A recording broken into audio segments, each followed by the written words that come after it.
हरे कृष्णा। मणिमय माता जी, श्लोक संख्या 41 और 42 पढ़ें। हरे कृष्ण प्रभु जी, सादर प्रणाम। योग संन्यस्त कर्माणं ज्ञान संचिन्न संशयम् आत्मवन्तं न कर्माणि निभ्रांति धनंजय। प्रभु जी, पहले भावार्थ पढ़ने की श्लोक ही पढ़ने हैं पूरे। एक सीक्वेंस में चलते चलेगा। अनुवाद पढ़िए इसका।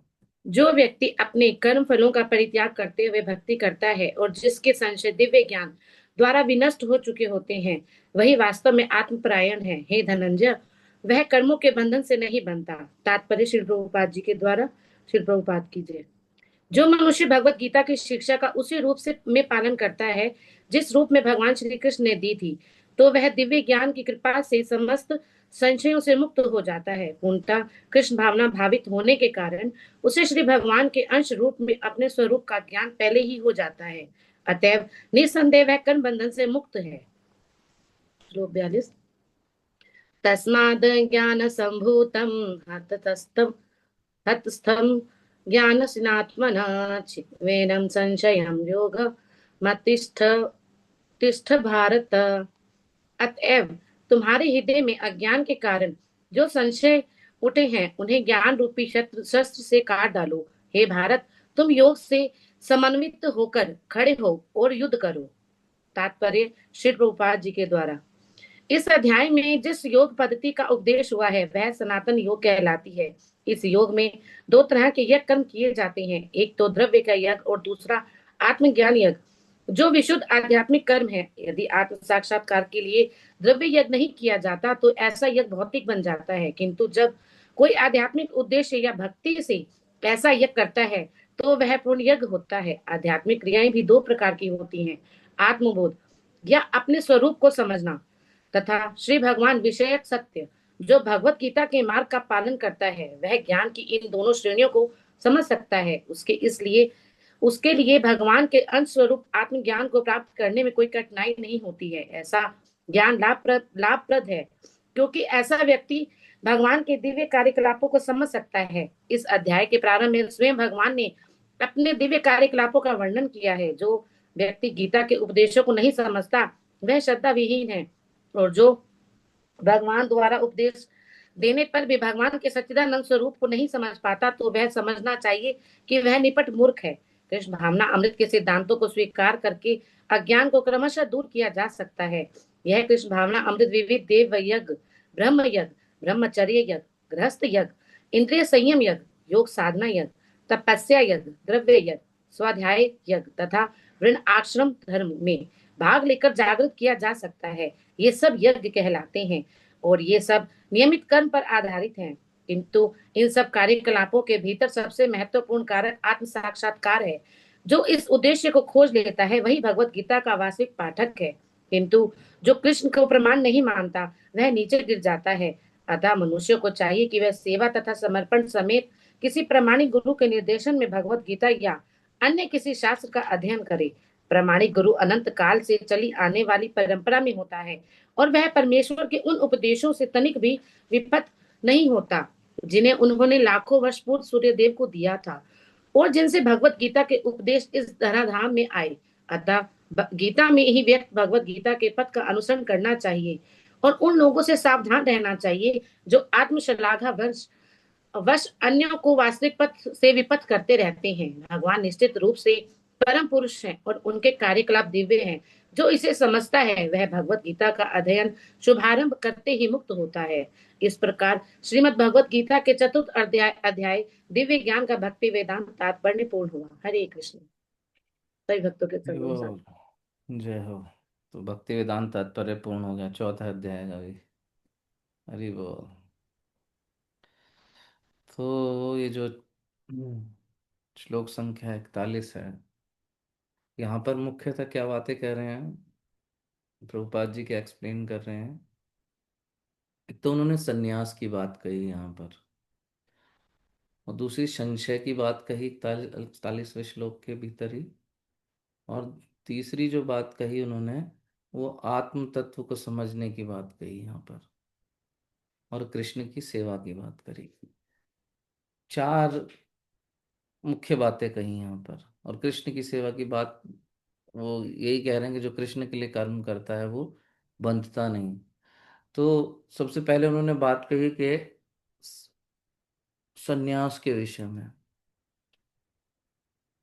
हमने पहले चर्चा की थी, पीछे भी, पीछे के श्लोकों में, कि लोग कर्म फलों का परित्याग कर देते हैं। सन्यास मतलब कर्म फलों का परित्याग करना। फिर वो क्या करते हैं, काम बंद कर देते हैं, अपने काम धंधे छोड़ देते हैं, और उसको क्या सोचते हैं, सच्चा सन्यास है कर्म का त्याग कर देना। लेकिन भगवान इस बात का खंडन करते हैं।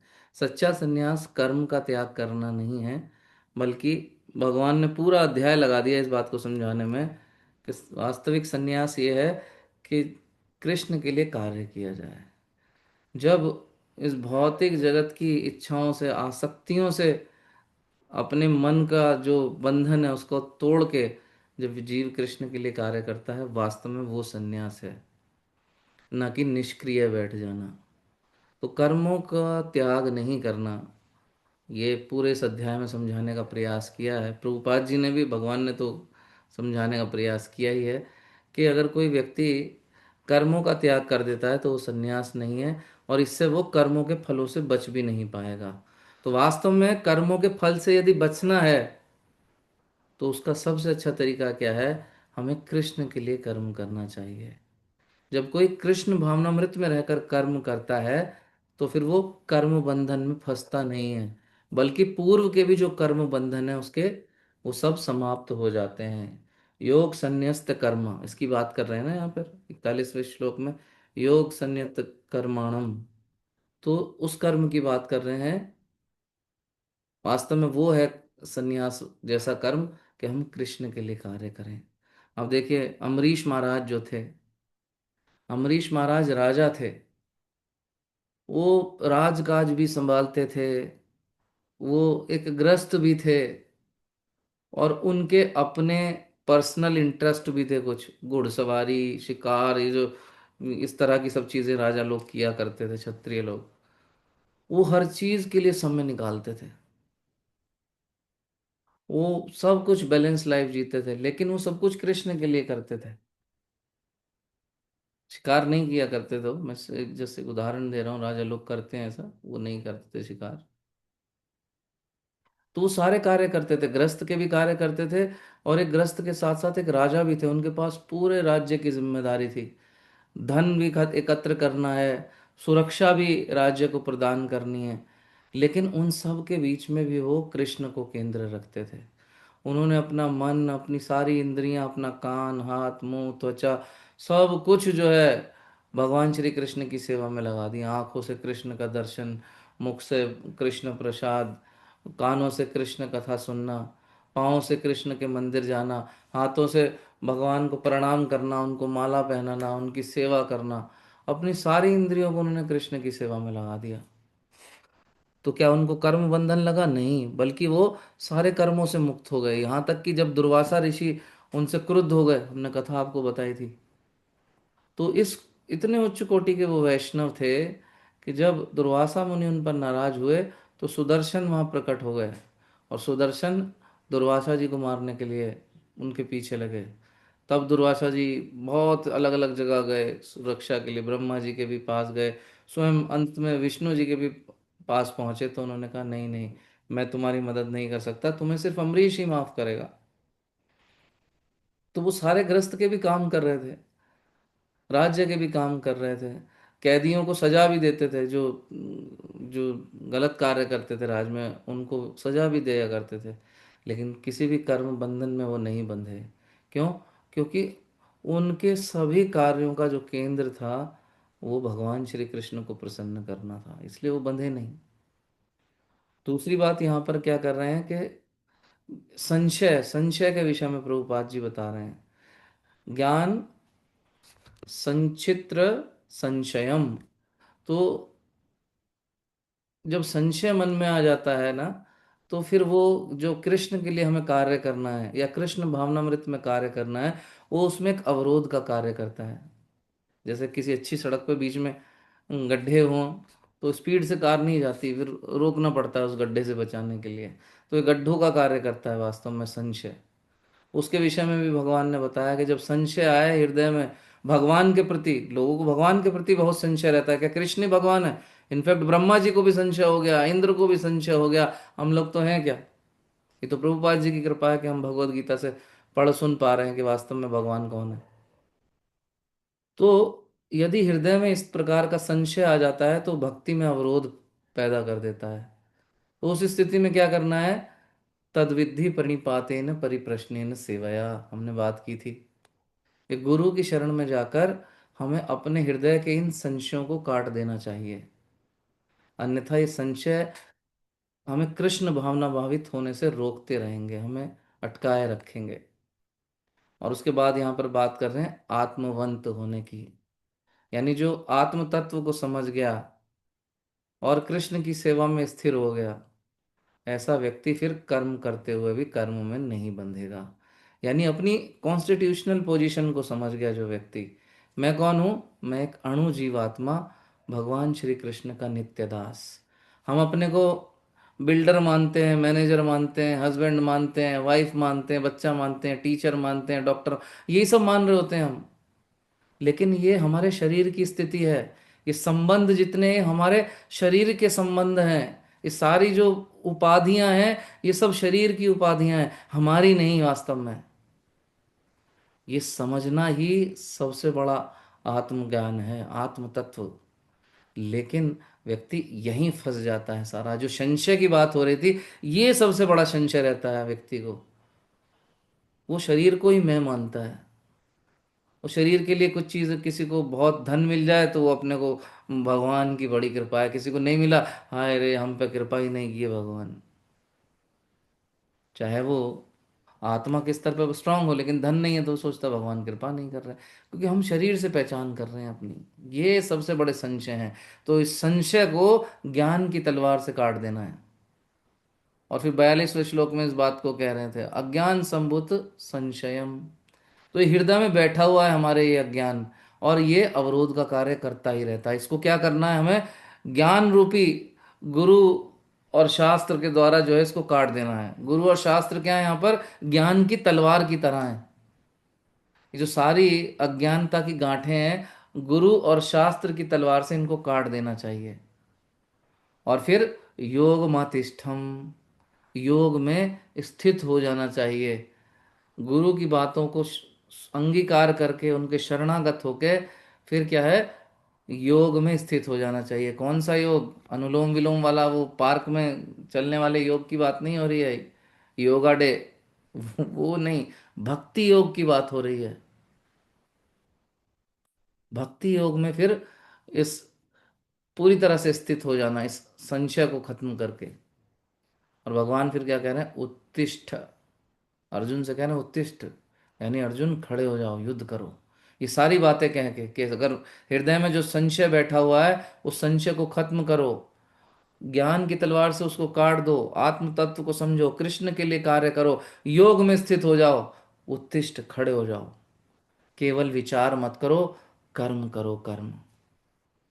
लोग लेकिन कर्म को कुछ और समझ लेते हैं। लोग कहते हैं भगवान ने कब कहा कि माला जप करो, भक्ति करो, मंदिर में घड़ियाल बजाओ, आवश्यकता ही नहीं, हम तो अपना कर्म करते हैं। कसाई भी कह रहा है कि मैं बकरे काट रहा हूँ, अपने कर्म कर रहा हूँ। ठेकेदार दूसरों को लूट रहा है, वो कह रहा है कि मैं अपना कर्म कर रहा हूँ। नहीं, वो कर्म नहीं। यहाँ पर कर्म की बात कृष्ण के लिए कर्म करना, कृष्ण भावनामृत में रहकर कर्म करना, उसकी बात कर रहे हैं। जैसे अर्जुन को कहा उत्तिष्ठ खड़े हो जाओ और युद्ध करो, वो युद्ध अर्जुन के लिए कर्म था, कृष्ण भावना भावित कर्म। तो उसी प्रकार हमें अपने जीवन में कृष्ण भावना भावित कर्म करने हैं। कर्मों को छोड़ना नहीं है, कर्मों के फल का हमें त्याग करना है। और हमें भगवान श्री कृष्ण के लिए जब हम कार्य करते हैं, कर्मों के फल के विषय में सोचने की भी जरूरत नहीं पड़ती है, न त्याग करने की भी नहीं सोचता फिर व्यक्ति। उसको सिर्फ कृष्ण को प्रसन्न करना है, एकमात्र उद्देश्य ये होता है। उसके सारे कर्म बंधन स्वतः कट जाते हैं। बहुत बड़ी बात है ये। हमारे पास ग्रस्त है, हम नौकरी में हैं, कोई बहाना मत लगाइए, ये आपका अनमोल जीवन है। ये सब करते हुए ही अमरीश महाराज की तरह कृष्ण भक्ति में स्थिर होने का प्रयास करिए। और हर एक बदलते दिन के साथ एक एक कदम आगे बढ़िए, धीरे धीरे प्रगति करिए।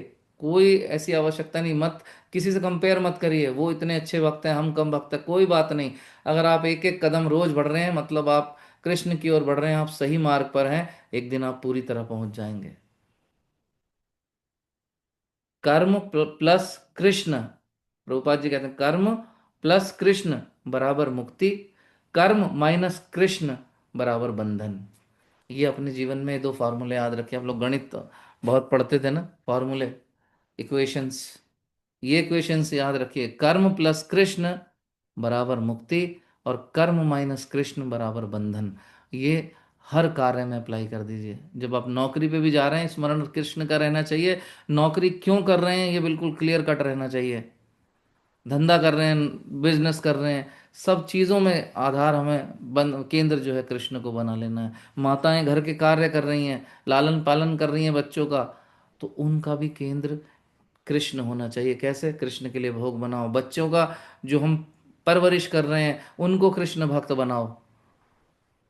वो सिर्फ इसलिए ना हो कि हमारा वंश बढ़ाएं, हमारा कुल बढ़ाएं, धन लाएं, बहू लाए घर में, ये सब नहीं। वास्तव में वो अपने इन कार्यों को तो कर ही लेगा, बताने की जरूरत नहीं। उसको कृष्ण भक्ति सिखानी है। वो जीवन में कुछ कृष्ण में ही कार्य करे, ताकि उस जीव का उद्धार हो सके। नहीं तो वो इस भौतिक जगत में ही सड़ता रहेगा।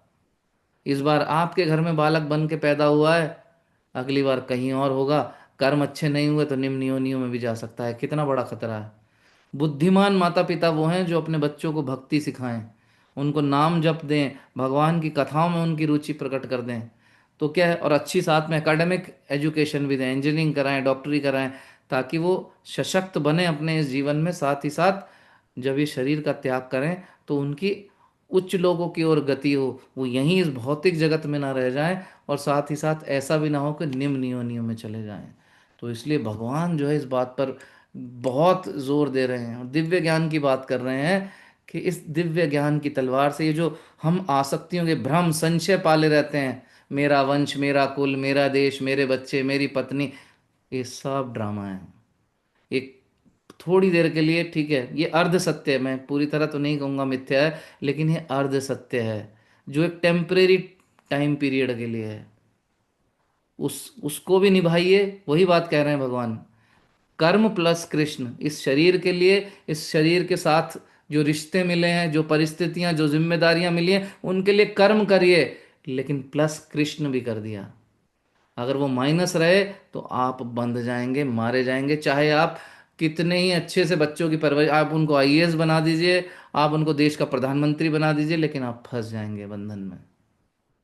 तो बुद्धिमान व्यक्ति वो है जो कृष्ण की इस दिव्य ज्ञान को जो है वो अंगीकार करता है, अपनी जिम्मेदारियों का निर्वहन करता है। प्लस सबसे बड़ी जिम्मेदारी उसकी खुद की मुक्ति, इस भौतिक जंजाल से निकलना। जो व्यक्ति खुद बंधा हुआ है वो दूसरों को मुक्त नहीं कर सकता, लेकिन जो खुद मुक्त है वो दूसरों की रस्सी खोल सकता है। पहले खुद को बचाना है, जैसे युद्ध का नियम होता है। दूसरों की रक्षा आप तब कर सकोगे जब आप खुद जिंदा रहोगे। तो अपने को बचाना है, साथ ही साथ अपने परिवार की हमें जो है उनको भी सुरक्षा देनी है। और असली सुरक्षा है आध्यात्मिक सुरक्षा। केवल पेट में भोजन, मोमोज, चाउमीन, शरीर पे कपड़े, कोट पैंट, जीन्स, ये पर्याप्त नहीं है। वास्तविक अगर हमें लालन पालन करना है, तो घर में जो हमारे छोटे छोटे गिफ्ट दिए हैं भगवान ने, इनकी वास्तव में आत्मा का पोषण आवश्यक है। इनको सही दिशा देना आवश्यक है, और वो तब होगा जब आप सही मार्ग पर होंगे। हरे कृष्ण कृष्ण कृष्ण हरे हरे, हरे राम राम राम हरे हरे।